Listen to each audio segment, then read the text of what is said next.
अस्सलाम वालेकुम, मैं हूं शाहजेब खानजादा। समुद्री तूफान बिपरजॉय शिद्दत में कमी के साथ पाकिस्तान से 400 किलोमीटर से भी कम के फासले पर है और तेजी से आगे बढ़ रहा है। तूफान की शिद्दत में मामूली कमी जरूर आई है, मगर खतरा अभी टला नहीं है। हुकूमत हिफाजती इंतजामात में मसरूफ है और लोगों से भी एहतियात करने और साहिली इलाकों से नकल मकानी करने की अपील कर रही है। कराची, ठट्टा और बदीन के साहिली इलाकों में बिपरजॉय के असरात देखे जा रहे हैं। कराची में मतला बरालूद है, तेज हवाएं चल रही हैं। समुद्री तूफान की तबाही और जानी नुकसान से बचने के लिए सिविल इंतजामिया और फौज इंतजामात कर रहे हैं। ठट्टा, बदीन और सजावल समेत साहिली पट्टी से इनखला तेज कर दिया गया है। तूफान की आमद से पहले 90,000 अफराद का इनखला करने का टारगेट है, जिसके बाइस केटी बंदर शहर खाली कराया जा रहा है, जबकि बदीन और सजावल से भी मुतासरीन की रिलीफ कैंपों में मुंतकली की जा रही है। वज़ीर आला सिंध मुराद अली शाह का कहना है कि साहिली इलाकों में 40,800 में से 8,800 अफराद को महफूज मकामात पर मुंतकिल कर दिया गया है।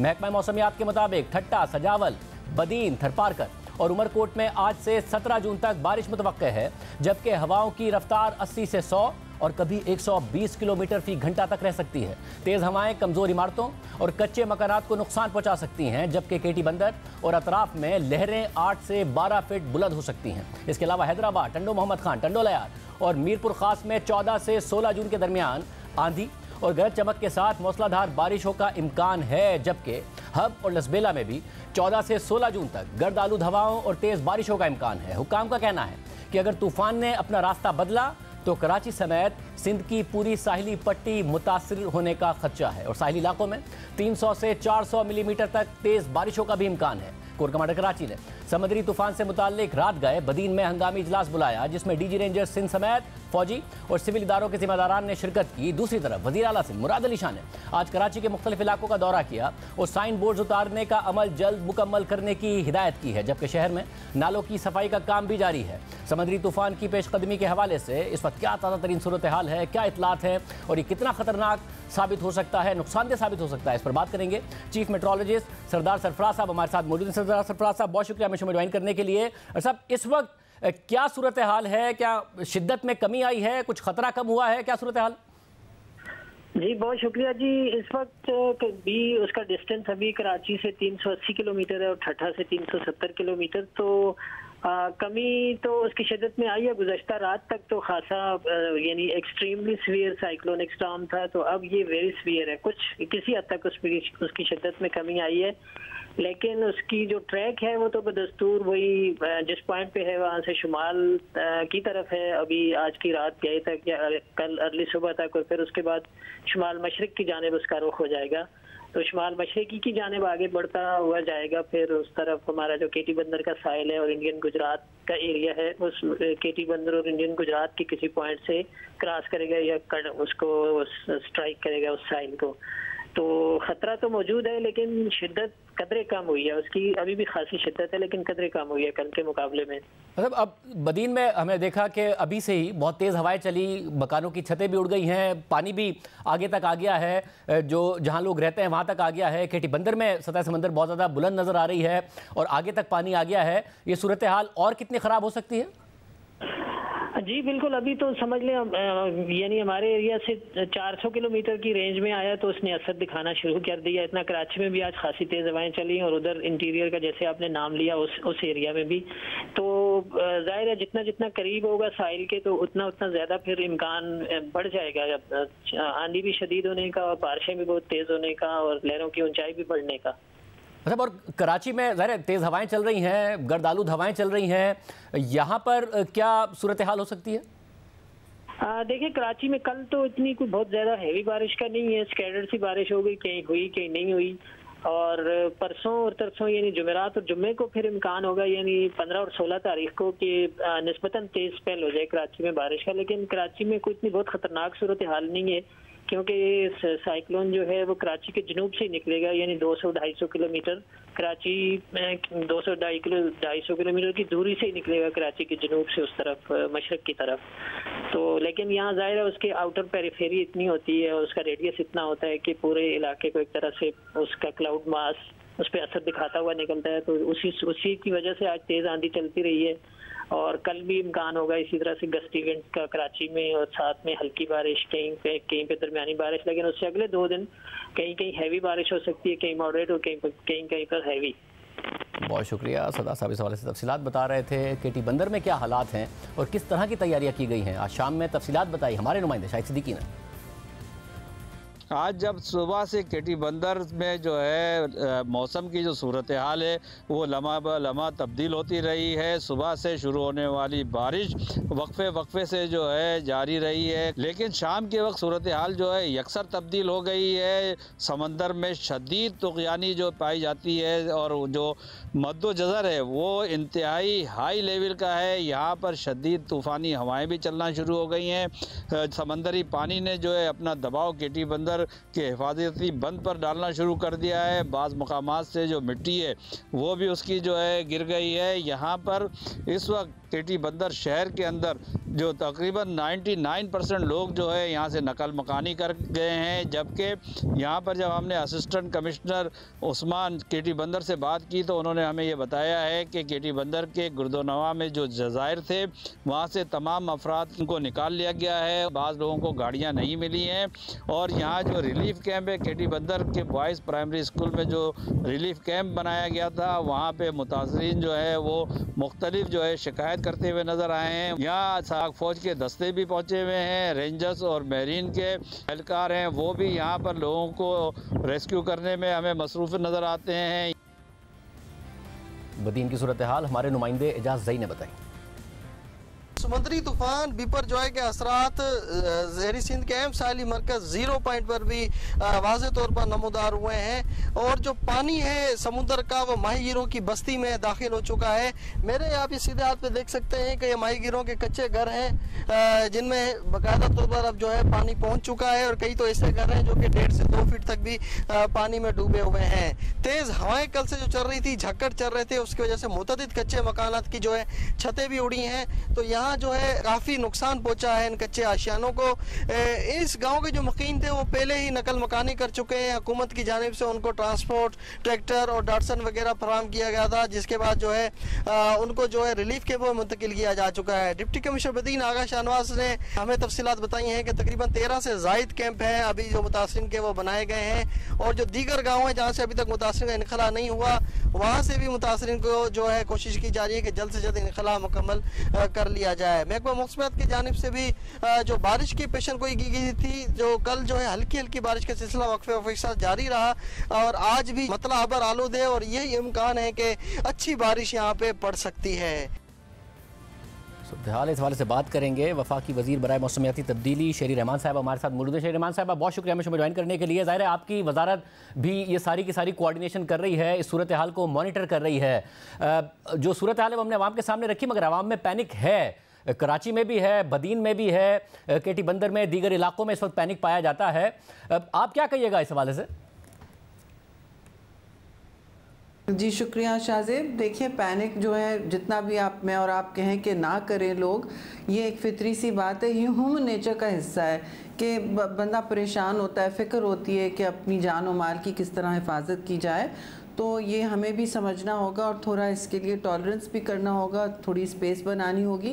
लेकिन हमारा काम एज़ फेडरल गवर्नमेंट जितना हम इस वक्त सपोर्ट और एडवाइस पहुंचा सकते हैं और कोऑर्डिनेटेड अर्ली वार्निंग हमने यहाँ से इशू की है।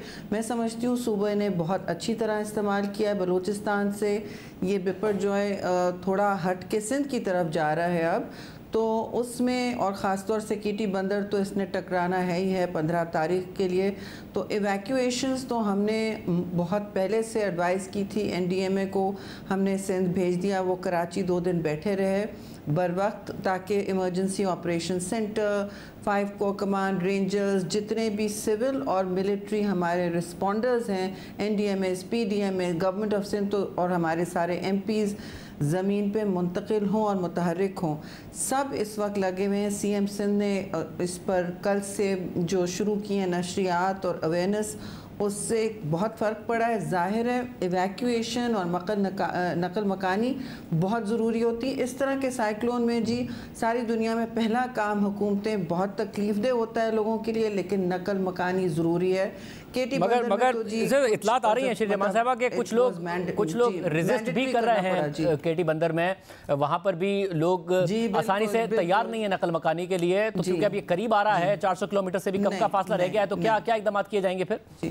ज़बरदस्ती की जाएगी उनसे कि नकल मकानी करें? जी बिल्कुल, जी करना पड़ेगा जी। कुछ काम हुकूमत के होते हैं और इसमें ज़ोर जबर नहीं अच्छा लगता, लेकिन बाद में जब अफसोस से बेहतर ये बात है कि हम मैयतें उठाएं, बेहतर ये है कि हम जाने बचाएं और लोगों को किसी ना किसी तरह वहाँ से मुंतकिल करना पड़ेगा। There is no option. और अगर वो रेजिस्ट करेंगे तो फिर हुकूमत के इस वक्त डायरेक्टिव्स ये हैं कि नकल मकानी ज़रूरी है, जिन जिन इलाकों से कहा गया है वहाँ ज़रूरी है। और केटी बंदर में कोई दो राय नहीं है, इधर करना पड़ेगा। हमने सुबह तक का टाइम दिया है ताकि बिल्कुल सबको सेटल होने टाइम लगे। कोई और ज़ाहिर है बीच बीच में लोग रह जाते हैं, ये पॉपुलेशंस हैं, ये लोग हैं, ये शहरी हैं, इनकी सोच, इनकी सब कुछ हमें सोचना पड़ता है और एहसास के साथ थोड़ा एहतियात के साथ काम करना पड़ता है। तो एक पूरा दिन हमने छोड़ा हुआ है कि ऐसा ना हो। अनप्रेडिक्टेबल है जी, कहीं भी ये मानसून तेज़ हो सकता है, ये सिस्टम साइकिल तेज़ हो सकता है या चेंज कर सकता है। तो हम टाइम भी नहीं छोड़े इस रिस्क का। और अर्ली वार्निंग से बहुत फ़ायदा होता है जी हर जगह। तो ऐसी सूरत में शरीमान साहब के जो वर्स्ट केस सिनेरियो हो, बदीन और जो वर्स्ट केस सिनेरियो मुमकिन तौर पर खुदा ना खास्ता हो सकता है, उसकी भी तैयारी की गई है कि अगर रुख ये बदलता है, चाहे हवाओं की सूरत में या फिर शदीद बारिश की सूरत में या फिर लहरों की जो है वो बुलंद होने की सूरत में, जो भी हो उसकी वर्स्ट केस सिनेरियो की तैयारी की जा रही है? जी जो लहरें हैं वो काफ़ी बुलंद होंगी। और कराची को ख़ास हमने हिदायत की है कि कराची में इस वक्त हमारे 17 मॉडल्स हैं शाहजेब, जो हमें इंडिपेंडेंट सैटेलाइट्स के रीजन यानी बैंकॉक हमारा सेंटर है एशिया पैसिफिक का, और दूसरे इलाकों से यूरोपियन मॉडलिंग हर तरफ से हो रही है। हमें इमदाद 17 स्टेशंस सुपार्को के अलावा बिल्कुल 16 सुपार्को के अलावा मुहैया की जा रही हैं। उनसे मॉडलिंग बनाते हैं कंसल्ट करके कि किस तरह जा रहा है, किस तरफ जा रहा है। तो अभी ये है ये अच्छी बात है कि जी कराची को डायरेक्ट ये लैंडफॉल नहीं कर रहा जो पहले पेशन गोई थी। शायद ये हो सकता है, पहले तो मकरान कोस्ट पूरा था, अब बलूचिस्तान से ये हट गया है और रात भर हम इसकी मॉनिटरिंग करेंगे। खुदा ना खास्ता ये बड़े शहर को हिट करे, लेकिन अभी तक ये सिर्फ केटी बंदर को से टकरा रहा है, जो जिनके अब हम तो कहेंगे जी मलीर के भी इलाके, कराची साउथ जो है यानी इब्राहिम हैदरी, जो माही गिरों के विलेजेस जहाँ जहाँ हैं, उनको तो वैसे ही हम काफ़ी दिनों से कह रहे हैं हटें यहाँ से। फिर बहुत सारे लोग बेचारे हमारे माहीगीर दोस्त पहुंच जाते हैं क्योंकि उनके डेली वेजेस पे काम होते हैं, ये भी बात समझने की है। लेकिन अब सख्ती से आज तो मैंने कोऑर्डिनेशन सेंटर में, क्योंकि सब हर 3 घंटे जूम पे होते हैं, कोस्ट गार्ड से भी कहा है कि जी आप अब लोगों को पीछे धकेलें अगर वो निकलते हैं, क्योंकि जान है तो फिर उनकी जरिया माश होगा। इस तरह तो बाहर नहीं निकल सकते। और शेख साहब एक आखिर में ये बात बड़ी अहम होगी कि जो इन्फॉर्मेशन है वो मीडिया के थ्रू आवाम को बताई भी जा रही है, मगर क्योंकि जैसे जैसे तूफान करीब आएगा पैनिक बढ़ता जाएगा, तो इन्फॉर्मेशन का फ्लो कंसिस्टेंट हो, एक्यूरेट इन्फॉर्मेशन उन तक पहुंचाई जाए कि रुख क्या है, क्या वो तवक्को कर सकते हैं इस हवाले से। जी बार बार जी हम आज तो 2 दोपहर से ब्रीफिंग्स हमने की हैं। पीएम ने भी इसका फिर जायज़ा पूरा लिया है जूम पे, सिंध से लेके बलूचिस्तान, यहाँ सारे पावर मिनिस्टर को भी कहा है कि आप अपना अमले जिस तरह फ्लड में मुंतकिल किए थे कराची मुंतकिल कर दें, ताकि सिंध में पावर आउटेजेस कम हों और वो मैनेज करें वहाँ पे फ्लो ऑफ एनर्जी ट्रांसमिशन। ये ज़रूरी है, ये सब किया। और ज़ाहिर हेल्थ मिनिस्ट्री को भी डायरेक्शन दे दी है, सारी मुतल्लिका मिनिस्ट्रीज इस वक्त जो करना है। मैं ये कहना चाह रही थी कि देखिए कराची साउथ के भी इलाके वल्नरेबल हैं। अगर ठीक है कि स्टॉर्म अगर उनको डायरेक्ट अब नहीं हिट कर रहा, लेकिन तूफ़ानी बारिशें हो सकती हैं। 110 मिलीमीटर की पेशन गोई है कराची के लिए और 330 मिलीमीटर की पेशन गोई है ये जो 4 इलाके अमरकोट, ठट्टा, बदीन, सजावल, हैदराबाद, कराची, इवन सखर तक ये बलून तक इसकी हवाएं बलून कर सकती हैं। डस्ट स्टॉर्म्स भी चल रहे हैं। तो इस हवाले से कल भी हम अराउंड 11-12 बजे प्रेस के ज़रिए एक नई एडवाइजरी इशू करेंगे। देखिए, सी पे नेवी ने तो अपने एसेट्स मुंतकिल किए हैं फॉर सेफ्टी, बाकी सब ने अपने अपने एसेट्स ऐसे जगहों से हटाए, लेकिन अवाम को की तहफ़्फ़ुज़ करना हमारी अव्वलीन और पहली तरजीह है। इसीलिए हम मुस्तकिल मीडिया के ज़रिए अलर्ट जारी कर रहे हैं और लोगों से इस्तदा भी कर रहे हैं, ख़ास तौर से जो कमज़ोर मकानियत में रह रहे, कच्चे कमज़ोर। अब जैसे सी व्यू है, डायरेक्ट हिट नहीं होगा, लेकिन देखिए वेव्स आती हैं कराची में, और उनको फिर अगर उनके पुराने या कमज़ोर या बोसीदा मकान हैं, उनकी खिड़कियां अगर कमज़ोर हैं या फिर सोलर पैनल्स ऊपर रैटल कर रहे हैं, सख्ती से फिक्स नहीं है, तो उनको फिर वहाँ से निकलना पड़ेगा, निकलना चाहिए। और वॉलंटरी इवैक्यूएशन शुरू हो गए। डोर टू डोर लोगों से इस्तदा की जा रही है कि प्लीज़ आप यहाँ से 1-2 दिन के लिए, 18 तक हमारा रेड अलर्ट रहेगा। वैसे भी हम आपको करते रहेंगे इत्तला, और गुजारिश ये है कि जो हुकूमत कह रही है, हुकूमत सिंध, हुकूमत बलूचिस्तान और फेडरल गवर्नमेंट जो आपको कह रही है, ताउन करें। ये आपकी सेफ्टी के लिए है, और आगे जाके हम आपसे फुल ताउन करेंगे आपको वापस घरों तक पहुंचाना, लेकिन आपने खुद से घरों पे नहीं पहुंचना है। जिन जिन इलाकों की नकल मकानी हुई है, उन्होंने खुद से वापस नहीं लौटना है। जी, बहुत शुक्रिया। शेर रहमान साहब इस हवाले से तफसीलात बता रही थी, आवाम से अपील भी कर रही थी। बहुत लाजमी है कि एहतियात की जाए, जो बातें कर रही हैं बहुत ज़्यादा अहम है कि उसे सुना जाए। प्रोग्राम में ब्रेक शामिल करते हैं। इमरान खान साहब के हवाले से जो उन्होंने JIT को बयान दिया है, वो इमरान खान साहब की अपनी गलत बयानियों पर सवाल उठा रहा है, मज़ीद हेडलाइंस बना रहा है। हमने अपनी तहकीक की है, आपके सामने रखेंगे ब्रेक के बाद। साबिक वज़ीर आज़म इमरान खान पर 3 नवंबर 2022 को अपने लॉन्ग मार्च के दौरान वज़ीराबाद में कातिलाना हमला हुआ। इमरान खान और PTI के कुछ रहनुमा जख्मी हो गए, ताहम उन सब की जानें महफूज रहीं। लेकिन मौज़म नामी PTI कारकुन गोली लगने से मौके पर ही दम तोड़ गया। ये मुल्क के साबिक वज़ीर आज़म पर कातिलाना हमला था और ज़रूरी था कि इसकी शफ़ाफ़ तहकीकात होती, सच अवाम के सामने आता, मगर यह मामला भी सियासत की नज़र हो गया। और अफसोसनाक पहलू यह है कि इमरान खान ने इस हमले को भी अपने सियासी बयानिए का हिस्सा बना दिया और मुसलसल ये इल्ज़ामात लगाते रहे कि उन पर हमले में वज़ीर आज़म शहबाज शरीफ, वज़ीर दाखिला राना सनाउल्लाह और आला इंटेलिजेंस अफसर मेजर जनरल फैसल नसीर मुलविस थे। इमरान खान अपनी तकारीर में बराह रास्त इन तीनों अफराद पर इल्ज़ामात लगाते रहे, मगर जब कल इमरान खान इस हवाले से इस्लामाबाद में JIT के सामने पेश हुए तो खुद ही अपने इल्ज़ामात की शवाहिद न होने का एतराफ़ कर लिया। द न्यूज़ में शाया होने वाली खबर के मुताबिक इमरान खान कल DIG ऑपरेशन इस्लामाबाद के ऑफिस में JIT के सामने पेश हुए, जहां उन पर थाना रमना में दर्ज मुकदमे की तहकीकात की गई। ज़राए के मुताबिक इमरान खान को FIR पढ़कर सुनाई गई और उनके वो क्लिप्स दिखाए गए जिनमें उन्होंने ISI के DGC पर अपने कत्ल की मनसूबा साजी करने और तशद्दुद के इल्ज़ामात लगाए थे, और साथ ही आर्मी चीफ और DG ISI पर इल्ज़ामात से मुताल्लिक क्लिप्स भी दिखाए गए। इमरान खान ने इन तमाम वीडियो क्लिप्स की जिम्मेदारी कबूल कर ली। इमरान खान से JIT ने पूछा कि क्या आप इन क्लिप्स की जिम्मेदारी कबूल करते हैं, तो इमरान खान ने जवाब दिया कि हाँ। इमरान खान से अगला सवाल किया गया कि क्या आपके पास अपने इल्ज़ामात का कोई सबूत है, तो उन्होंने जवाब दिया कि नहीं। इमरान खान से सवाल हुआ कि क्या जनरल फैसल नसीर ने आपको बराह रास्त धमकी दी, तो इमरान खान ने जवाब दिया कि नहीं। फिर उनसे सवाल हुआ कि तो फिर आपने क्यों उन पर इल्ज़ामात लगाए, तो इमरान खान ने जवाब दिया कि किसी और ने उन्हें बताया था। JIT ने फिर पूछा कि आपके पास कोई सबूत या शवाहिद हैं, तो उन्होंने जवाब दिया कि नहीं है। JIT ने मजीद पूछा कि आपने DG ISI का नाम क्यों लिया, तो इमरान खान ने जवाब दिया कि DG ISI ने प्रेस कॉन्फ्रेंस की थी। इमरान खान से मजीद पूछा गया कि क्या आपकी जनरल फैसल नसीर से कभी मुलाकात हुई है, तो उन्होंने जवाब दिया कि कोई मुलाकात नहीं हुई है।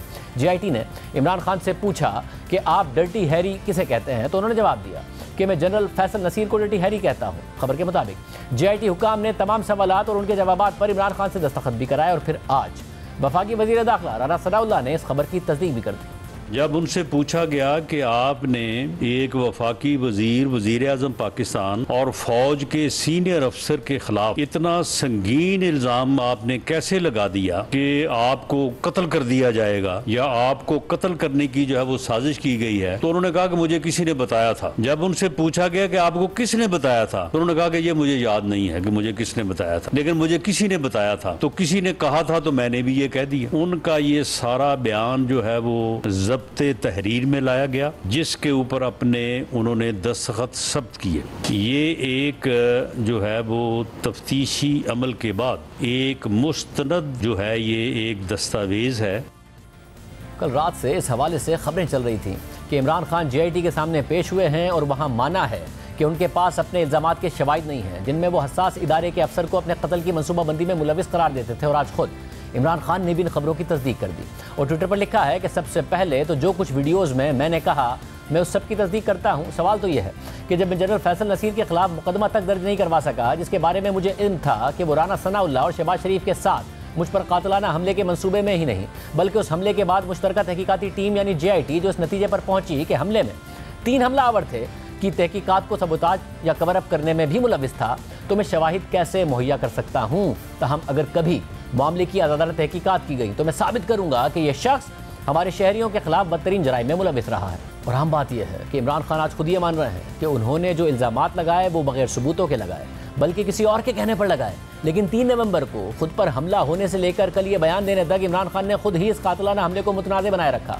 और ये अफसोस की बात इसलिए है कि एक साबिक वज़ीर आज़म पर कातलाना हमले की गैर मुतनाज़ तहकीकात इंतहाई ज़रूरी है, मगर इमरान खान ने अपने बयानात से शकूक व शुबहात को जन्म दिया और ख़ुद ही अपने मौक़िफ़ को कमज़ोर करते चले गए। उस वक्त पंजाब में तहरीक इंसाफ की अपनी हुकूमत थी और यूँ इमरान खान ने पिक एंड चूज़ करके अपनी पसंद के पुलिस अफसरान पर मुश्तमिल JIT बनवाई और एक ऐसे शख्स को JIT का सरबराह बनवाया जिस पर पहले दिन से सियासी ताल्लुक़ का इल्ज़ाम लग रहा था। और उस शख्स ने एक ऐसी रिपोर्ट बनाकर इमरान खान को दे दी जिसमें तकरीबन वो सब कुछ मौजूद था जो इमरान खान पहले दिन से बयान करते आ रहे थे, इल्ज़ामात लगाते आ रहे थे और चाहते थे कि JIT भी यही हक़ाइक़ बयान करे।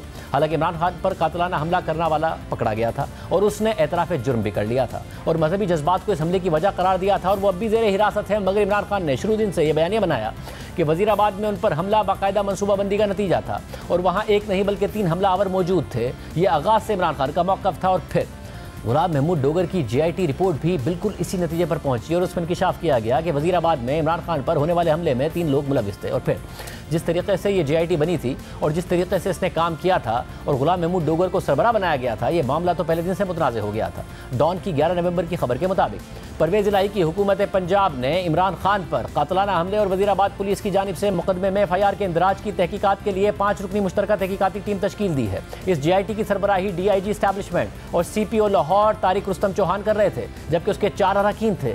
मगर फिर 12 नवंबर को पंजाब हुकूमत ने 5 रुकनी JIT को 24 घंटे के अंदर ही तब्दील कर दिया। इस दूसरी JIT की सरबराही RPO डेरा गाजी खान सैयद खुर्रम अली को दे दी गई। मगर फिर 15 नवंबर को खबर आई कि पंजाब हुकूमत ने JIT में तब्दीली करते हुए CCPO लाहौर गुलाम महमूद डोगर को JIT का सरबराह मुकर्रर कर दिया है। अब ये वही गुलाम महमूद डोगर थे जिन्हें जब CCPO लाहौर के ओहदे से हटा दिया गया और मामला सुप्रीम कोर्ट में चला गया तो उन्हें ओहदे पर बरकरार रखने के लिए इमरान खान और परवेज़ इलाही आखिर तक कोशिश करते रहे और उन्हीं के केस के हवाले से सुप्रीम कोर्ट बार के सदर आबिद ज़ुबैरी और परवेज़ इलाही की ऑडियो लीक हुई थी कि उनका केस किस बेंच में लग जाए। तो मुज़ाहिर अली नकवी के पास लगवाना है। हाँ, लेकिन वो फाइल हो कर दिया, इन्होंने फाइल कर दिया सर।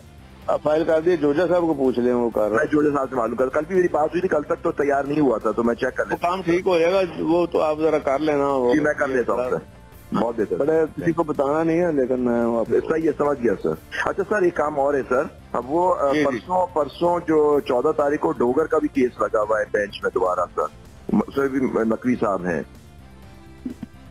तो वो गुलाम मोहम्मद डोगर जो सर CCPO का केस कर रहा था ना सर, आपका जो CCPO था वो भी लगा हुआ है सर परसों, क्योंकि देखिए आपको क्यों नेचुरल हटा दिए गए, उनको तो रिप्लेस कर दिया, लेकिन केस अभी भी है सर, परसों लगा हुआ है 14 को सर।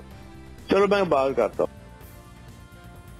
और जब सुप्रीम कोर्ट ने गुलाम महमूद डोगर को बहाल कर दिया तो डॉक्टर यास्मीन राशिद और गुलाम महमूद डोगर की मुबैना ऑडियो लीक हुई जिसमें वो अदालती ऑर्डर वसूल करने की बात कर रहे हैं और यास्मीन राशिद उनसे कह रही हैं कि आपकी बहाली का ऑर्डर अदालत ने जारी किया या नहीं किया, क्योंकि खान साहब बहुत फिक्रमंद हैं। जी मैडम, अस्सलाम वालेकुम। अस्सलाम डॉक्टर साहब, क्या हाल है वालों? जी अल्लाह का शुक्र, बिल्कुल ठीक ठाक। वो चंगी खबर दसो ना, ऑर्डर हो गए ना? नहीं अभी तक नहीं मिले ऑर्डर। इन्होंने इरादा की है, मैं वैसे पूछ रही हूँ। नहीं वो तो सुप्रीम कोर्ट से ऑर्डर होने हैं, वो तो इंशाल्लाह जैसे होंगे तो मिल जाएंगे, हमारे बंदे बैठे हुए हैं वहाँ पर। अच्छा, वो डाक साहब जाती है ना जैसे बन के वो साइन करते हैं उस पर। हाँ अच्छा अच्छा अच्छा, तो कोर्ट टाइम पे तो नहीं करते ना, तो कोर्ट टाइम के बाद ही करते हैं। अच्छा, क्योंकि खान साहब काफी कंसर्न थे। मैंने कहा था मैंने कहा जी मेरी खबर के मुताबिक अभी तक उनको नहीं मिले। जी अभी तक नहीं, वो आ जाएंगे रात को, डाक साइन होके आ जाती होती है। आज हमारी रात खामोशी से गुजर जाएगी, मैं वैसे पूछूंगा। अल्लाह ताला खैर करे, अल्लाह ताला करम करे। अच्छा, मैंने कहा मुश्किल सवाल आपको डाल दिया आते सारी। अल्लाह ताला करम करे, अल्लाह करम करेगा अपना। ठीक है, ओके। इससे पहले भी जब वफाकी हुकूमत ने उन्हें ओहदे से हटाने का कहा तो वज़ीर आला परवेज़ इलाही के साथ उनकी वीडियो सामने आई थी, जिसमें परवेज़ इलाही उन्हें कह रहे थे कि हम आपको जाने नहीं देंगे, आप यहीं काम करेंगे।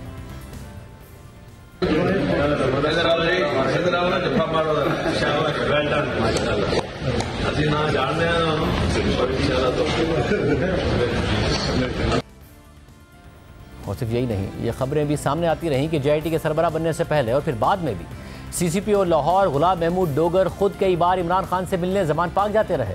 उन्होंने पहले 12 नवंबर को ज़मान पाक में इमरान खान की रिहाइशगाह का दौरा किया, फिर 16 नवंबर को दोबारा ज़मान पाक का दौरा किया, फिर 20 नवंबर को दोबारा ज़मान पाक पहुंचे, फिर 5 दिसंबर को फिर खबर आई कि गुलाम महमूद डोगर दोबारा ज़मान पाक पहुंच गए हैं, और फिर बाद में 5 जनवरी को गुलाम महमूद डोगर की फाइंडिंग्स की बुनियाद पर इमरान खान ने इल्ज़ामात की बौछार कर दी और अपने इल्ज़ामात को JIT का कवर देने की कोशिश की। तो कुछ दिन बाद JIT के बाकी 4 अरकान ने इस रिपोर्ट से हिला ताल्लुकी का इज़हार कर दिया। JIT के बाकी 4 अरकान का JIT के सरबराह गुलाम महमूद डोगर को लिखा गया एक खत सामने आया, जिसमें इंकिशाफ किया गया था कि इमरान खान के पास मौजूद JIT रिपोर्ट में जो बातें बयान की गई हैं वो सिर्फ JIT के सरबराह गुलाम महमूद डोगर ने अखज़ की हैं और JIT का कोई भी दूसरा रुकन इस राय से इत्तफाक नहीं करता है।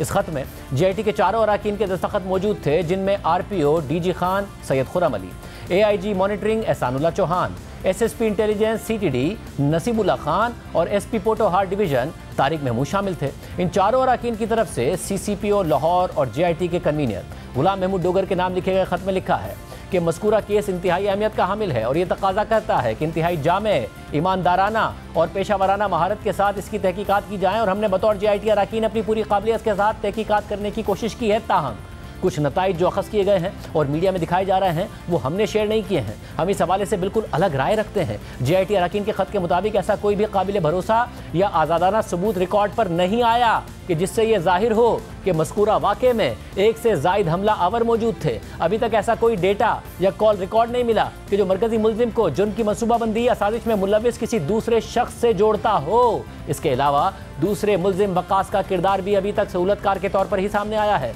और अभी ये भी तय होना बाकी है कि तहरीक इंसाफ के कारकुन मुअज़्ज़म के कत्ल का जिम्मेदार कौन है। JIT अरकान ने मज़ीद लिखा कि JIT के कन्वीनर CCPO लाहौर से बार बार दरख्वास्त की गई कि मज़कूरा केस में हमारी मुख्तलिफ राय को अहमियत दी जाए, मगर हमारी राय को वो अहमियत नहीं दी गई जो दी जानी चाहिए थी। 17 दिसंबर को JIT के एक रुकन ने तहकीकात के मयार और तरीक़ाकार पर शदीद एतराज़ उठाया, और फिर 29 दिसंबर को होने वाली JIT की अगली मीटिंग में नामालूम वजूहात की बुनियाद पर उन्हें बुलाया ही नहीं गया। हम पुख्ता यकीन रखते हैं कि किसी भी कीमत पर तहकीकात की गैर जानिबदारी पर समझौता नहीं किया जा सकता। JIT अरकान ने आखिर में लिखा कि इस केस की तहकीकात इंतहाई एहतियात के साथ की जा रही हैं। तमाम अरकान और मावन अमले ने मेरिट पर तहकीकात को फाइनलाइज करने के लिए अपनी पूरी कोशिश की है। मज़ीद ये कि अभी भी ये मामला ज़ेर तफ्तीश है और कोई नतीजा अखज़ नहीं किया गया है, लिहाजा उसे मीडिया पर ज़ेर बहस लाना बहुत ज़्यादा प्रीमेच्योर होगा। अब ये नया तनाज़ा था। इमरान खान ने अपनी मर्जी से जो JIT बनवाई थी वो तकसीम हो गई थी। एक तरफ अकेले JIT के सरबराह गुलाम महमूद डोगर थे और उनकी एक तरफा रिपोर्ट की बुनियाद पर इमरान खान खुद पर हमले को बाकायदा मनसूबाबंदी करार दे रहे थे। मुल्क के वज़ीर आज़म, वज़ीर दाखिला और इंटेलिजेंस अफसर पर इल्ज़ामात लगा रहे थे, मगर दूसरी तरफ JIT के बाकी तमाम अरकान थे जो गुलाम महमूद डोगर की फाइंडिंग से बिल्कुल भी इत्तफाक नहीं कर रहे थे। लेकिन 5 जनवरी को इमरान खान ने CCPO लाहौर गुलाम महमूद डोगर की एकतरफा फाइंडिंग्स पर यकीन करते हुए बाकायदा प्रेस कॉन्फ्रेंस कर दी, इल्ज़ामात और दावों की बौछार कर दी। वज़ीर आज़म शहबाज शरीफ, वज़ीर दाखिला राना सनाउल्लाह और मुहाफिज कहकर इस्टेब्लिशमेंट को चार्जशीट कर दिया। बाद में हसास इदारे के आला अफसर फैसल नसीर का नाम लेकर इल्ज़ामात लगाते रहे। मगर सिर्फ यही नहीं, गुलाम महमूद डोगर की JIT रिपोर्ट की बुनियाद पर तहरीक इंसाफ जो सवाल उठा रही थी उससे उनके अपने वज़ीर आला पंजाब और मौजूदा पार्टी सदर चौधरी परवेज़ इलाही पर शक्कों को शुबहात पैदा हो रहे थे, क्योंकि वो खुद भी उससे इत्तफाक नहीं कर रहे थे। तहरीक इंसाफ का मौक़िफ़ परवेज़ इलाही को झूठा साबित कर रहा था और परवेज़ इलाही और मोनिस इलाही का मौक़िफ़ तहरीक इंसाफ को झूठा साबित कर रहा था। हम ये सारे हक़ाइक़ भी आपके सामने रखते हैं, क्योंकि मुल्क के साबिक़ वज़ीर आज़म पर कातिलाना हमला हुआ था और उन्हें इंसाफ मिलना और तहकीकात का मंतकी अंजाम तक पहुँचना अब भी बहुत ज़रूरी है। इमरान खान पर कातिलाना हमले से जुड़ी एक कहानी DPO गुजरात और उस वीडियो की है जो 3 नवंबर को इमरान खान पर हमले और उन पर हमला करने वाले मुल्जिम नवेद बशीर की गिरफ्तारी के फ़ौरन बाद पंजाब पुलिस की कस्टडी से लीक हुई एक वीडियो की। इस वीडियो में मुल्जिम नवेद इमरान खान पर कातिलाना हमले का एतराफ़ करता है। तहरीक इंसाफ DPO गुजरात पर शक का इजहार कर रही थी, मगर दिलचस्प बात यह है कि पंजाब में तहरीक इंसाफ की हुकूमत थी, वज़ीर आला परवेज़ इलाही थे और गुजरात परवेज़ इलाही का आबाई शहर है, और सैयद गज़नफ़र शाह इस वाक़े के बाद भी DPO गुजरात रहे, उन्हें नहीं हटाया गया। और जब फवाद चौधरी से DPO गुजरात के बारे में सवाल हुआ तो उन्होंने कहा कि लॉजिक तो यही बनती है कि परवेज़ इलाही का खास आदमी होगा? ये बताए, डीपीओ तो अगर गुजरात में डीपीओ लगा था वो तो परवेज इलाही साहब की मर्जी से होना चाहिए था। एक वो डीपीओ अब कहाँ है, और क्या ये कोई खास आदमी नहीं होगा परवेज इलाही साहब का जो डीपीओ था? मुझे पता नहीं है फ्रेंकली कि उनका कितना खास आदमी है, लेकिन आपकी मतलब लॉजिक तो यही बनता है कि उनका खास आदमी होगा। यानी डीपीओ गुजरात पर इल्जाम लगाकर तहरीक इंसाफ असल में जिम्मेदारी परवेज इलाही पर डाल रही थी और डीपीओ का ताल्लुक परवेज इलाही से जोड़ रही थी। मगर दूसरी तरफ सीसीपीओ लाहौर गुलाम महमूद डोगर जो जीआईटी के सरबराह भी थे, वो भी परवेज इलाही के खास आदमी हैं और उन्हें सीसीपीओ लाहौर बरकरार रखने के लिए परवेज इलाही ने वफाक से एक लंबी खींचतानी की थी। लेकिन तहरीक इंसाफ इसी गुलाम महमूद डोगर की रिपोर्ट पर भरपूर एतमाद कर रही थी और इसके एक एक लफ्ज़ पर यकीन कर रही थी। फिर इमरान खान ने अपनी ही पसंद की जीआईटी पर भी इल्ज़ाम लगा दिया कि वहाँ से भी एक मुखालिफ एंकर को मालूमात लीक की गई। हालांकि अदालत में जमा होने से पहले ये नहीं हो सकता था, ये उन्होंने कहा। मगर अदालत में तो ये रिपोर्ट जमा ही नहीं हुई थी, तो तहरीक इंसाफ के पास कैसे पहुँच गई थी? वफाकी वज़ीर दाखिला राना सनाउल्लाह और मुल्जिम नवेद के वकील मियाँ दाऊद ने भी यही सवाल उठाया कि अदालत से पहले इमरान खान के पास जीआईटी रिपोर्ट कैसे आ गई। इन्होंने एक जीआईटी बनाई है, उसकी सरबराही जो है वो गुलाम महमूद डोगर जो है ना वो कर रहा है, और उस जीआईटी की रिपोर्ट जो है वो अभी तक अदालत में पेश नहीं हुई, अभी तक मीडिया में पेश नहीं हुई, अभी तक किसी को कानो कान खबर नहीं हुई और फवाद चौधरी साहब को वो पूरी रिपोर्ट मिल गई है। जीआईटी की वो रिपोर्ट जो है वो इमरान खान साहब के पास कैसे पहुँच गई, फवाद चौधरी साहब के पास कैसे पहुँच गई, वो अभी अदालत में तो सबमिट नहीं हुई। इस पूरी कहानी में एक और तजाद यह है कि इमरान खान पर फायरिंग सिर्फ मुल्जिम नवेद ने की थी या और लोग भी शामिल थे। फवाद चौधरी ने जीआईटी रिपोर्ट के हवाले से दावा किया कि इमरान खान पर हमले में 3 हमलावर शामिल थे, छतों से भी गोलियों के खौल मिले। पुलिस इन्वेस्टिगेशन है, उसमें ये बात साबित हो गई है कि 1 नहीं 2 नहीं बल्कि 3 हमलावर इमरान खान के ऊपर असैसिनेशन अटैम्प्ट में शामिल हैं। जो बुलेट्स रिकवर हुई हैं उनमें से 14 जो बुलेट्स हैं वो ज़मीन के ऊपर से बरामद हुई हैं, यानी 12 एक जगह से और 2 एक जगह से। 9 बुलेट्स वो एक बिल्डिंग के ऊपर से जो हैं वो बरामद की गई हैं, जो कि बिल्कुल सामने बिल्डिंग जो है वो मौजूद थी। उसमें भी 7 बुलेट्स एक जगह से मिली हैं, 2 जगह से बुलेट्स जो हैं वो और मिली हैं। मगर वज़ीर आला पंजाब चौधरी परवेज इलाही के आबाई शहर गुजरात के डीपीओ ने हमारे प्रोग्राम में बताया कि ज़मीन से 11 गोलियों के खौल मिले हैं, छतों से कोई खौल नहीं मिला। कहा जा रहा था कि शायद किसी छत से, किसी घर से ना एक और हमला आवर ना हो जिसने गोलियां चलाई हो। पुलिस को कोई ऐसी एविडेंस मिली? हमने तमाम जो इर्द गिर्द की छतें थी उनका बड़ा तफसीली जो है वो रात को जायजा लिया। हमारी जो फोरेंसिक टीम्स थी उन्होंने भी इसका जायजा लिया। हमने जो है वो बड़े ध्यान से और तसल्ली से उन तमाम छतों को देखा और किसी छत से कोई ऐसी एम्प्टी, कोई ऐसा खौल नहीं मिला कि जैसे हम ये कह सकें कि वहाँ से फायरिंग होगी। और नीचे खौल कितने मिले हैं आपको गोलियों के? पीएफएसए ने फौरी तौर पे मौके से जो है वो सारी अपनी एविडेंस को प्रिजर्व किया, तो उसके अंदर जो एमपीज थी वो टोटल कुछ 11 मिली है, जिसके अंदर 9 जो है वो पिस्टल की हैं, जबकि 2 जो है वो एसएमजी के जो राउंड होते हैं उनके खौल हैं। जो एसएमजी के भी आपको खौल मिले हैं वो भी नीचे से मिले हैं, छत से नहीं मिले? जी बिल्कुल नहीं जी। मुल्जिम नवीद की पिस्तौल की गोलियों के खौल के अलावा 2 अलग खौल भी मिले थे। ये गोलियां किसने फायर की थी ये सामने नहीं आया। मगर गजनफर अली शाह परवेज इलाही के शहर गुजरात के डीपीओ रहे और इमरान खान सहाफ़ियों, इस्टेब्लिशमेंट, वज़ीर आज़म और फ़ौज सब पर इल्ज़ाम लगाते रहे। मगर अपनी पंजाब हुकूमत होते हुए डीपीओ का एहतसाब दूर की बात, उन्हें उस वक्त तक ओहदे से भी नहीं हटवाया था। दूसरा बड़ा सवाल ये भी है कि मकतूल मौज़म को किसकी गोली लगी थी, क्योंकि पोस्टमार्टम रिपोर्ट में ये सामने आया है कि मौज़म को ऊंचाई से फायर की गई गोली लगी थी और वफाकी वज़ीर दाखिला राना सनाउल्लाह और मुल्जिम नवेद के वकील का दावा है कि वो गोली कंटेनर पर मौजूद इमरान खान के गार्ड ने चलाई थी, जिसे शामिल तफ्तीश नहीं किया गया। इमरान खान पर हमले की जो वीडियो सामने आई उसमें भी इमरान खान के एक गार्ड को कंटेनर से फायर करते हुए देखा जा सकता है, मगर इसकी तहकीकात के हवाले से उस वक्त कोई हक़ाइक़ मंजर आम पर नहीं लाए गए। तहम इस कहानी का एक और अहम तनाज़ा हमले की FIR के इंदराज से मुताल्लिक था। इमरान खान ने आज भी कहा है कि वो FIR तक दर्ज नहीं करा सके। इमरान खान चाहते थे कि FIR में वज़ीर आज़म शहबाज शरीफ, वज़ीर दाखिला राना सनाउल्लाह और एक इंटेलिजेंस अफसर का नाम शामिल किया जाए, मगर पंजाब में उनकी अपनी हुकूमत होने के बावजूद FIR दर्ज नहीं हो रही थी।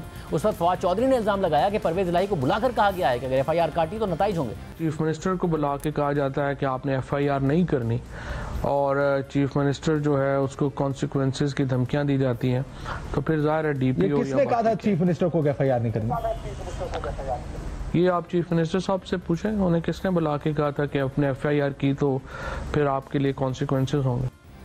लेकिन FIR के इंदराज के हवाले से खुद मोहन इस्लाही ये कह चुके थे कि हमने तहरीक इंसाफ को कहा था कि अपना कोई भी बंदा SHO लगा ले और कोई भी जाकर FIR दर्ज करा ले। उन्होंने ये भी कहा कि हमसे FIR ना काटने का किसी ने नहीं कहा था। और फिर खुद परवेज़ इलाही ने भी तहरीक इंसाफ पर तनकीद की और ये बात दोहराई कि उनकी मर्जी का अफसर लगाने की ऑफर की थी। इमरान खान साहब पर कातलाना हमला हुआ, कोई दबाव नहीं था, तो उस साइड से तो कोई दबाव नहीं था किसी किस्म का। FIR जो नहीं कट सकी, कोई दबाव का इशू नहीं था, हमारे पे तो नहीं आया दबाव। आपको किसी की कॉल नहीं आई? किसकी कॉल आई? तो वो जो चाह रहे थे इमरान खान 3 नाम डालना, 2 के तो फटाफट जगह झिक डल सकते थे, वजीर आजम के, वजीर दाखिला के, तीसरे नाम के ऊपर एक हाजिर सर्विस अफसर के ऊपर सबके पर चल रहे थे। हमने जाके सिर्फ इनको ये कहा जी कि ये काम जो है ये इस तरह नहीं होना, आप इसका चार्ज ले लें। PTI के माशाल्लाह इतने सारे यहाँ पे बड़े बड़े खड़पेंच बैठे हुए हैं, ये सारे हलकों वाले हैं, तो इनमें से कोई भी अपने गाँव का SHO हमें दे दे, उसको हम यहाँ पे लगा दिया इन लोगों ने? किसी ने नहीं दिया, खामोश, एक बंदे ने नहीं दिया। मैंने कहा मुझे बंदा तो अभी लग जाएगा, उससे आप पर्चा अपनी मर्जी का करा लो, ये तो हाल है। हमने तो ये भी कह दिया था जी आप PTI वाले खुद लगा लें, वजीराबाद में सिपाही वो लगा लें, मुहर्रर वो लगा लें, जो मर्जी कर लें, IG भी उन्हीं का है, सारी हुकूमत ही उन्हीं की है। तो इसमें हमें वैसे भी मैं ये समझता हूँ जो कुछ लीडरशिप है PTI की, उनको जिम्मेदाराना बयान देना चाहिए। उनकी अपनी हुकूमत है, वो खुदा का खौफ करो। जो आपका हाल हुआ था 25 तारीख को, आपकी ज़बानें बाहर आई हुई थी और लाले पड़े हुए थे, तो ये शुक्र करो अल्लाह ताला का। ना शुक्री जो है ना अल्लाह को पसंद नहीं है। बाद में भी परवेज़ इलाही ने बताया कि FIR क्यों नहीं हुई थी। उसमें 2-3 टेक्निकल चीजें थी। एक तो बल्कि मैंने ही रोका था, आप किसी जज के खिलाफ नहीं FIR दे सकते, उनका अपना अदारा मौजूद है। आप किसी फौज के अदारे के खिलाफ, फौज के खिलाफ आप नहीं दे सकते। अब सवाल यह है कि इमरान खान सच बोल रहे हैं, मोनिस इलाही सच बोल रहे हैं, या उस वक्त के DPO गुजरात सच बोल रहे थे। इमरान खान पर हमला किसने करवाया, इस हवाले से तहरीक इंसाफ मुतज़ाद बयानात देती रही और ख़ुद ही कन्फ्यूजन का शिकार हो गई। 4 जनवरी को इमरान खान के नाम से बोल TV पर यह खबर चली कि इमरान खान को कत्ल कराने का मंसूबा जनरल कमर जावेद बाजवा का था, ताकि मुल्क पर इमरजेंसी नाफिज की जा सके। इस खबर के बाद फवाद चौधरी ने ट्विटर पर बयान जारी किया कि इमरान खान से मंसूब बयान गुमराहकुन और सियाक़ो सबाक से हटकर है। वो कल GIT के इंकशाफात से मुतालिक एक प्रेस कॉन्फ्रेंस करेंगे। हम तहकीकात के हतमी होने तक किसी पर इल्ज़ाम नहीं डाल सकते।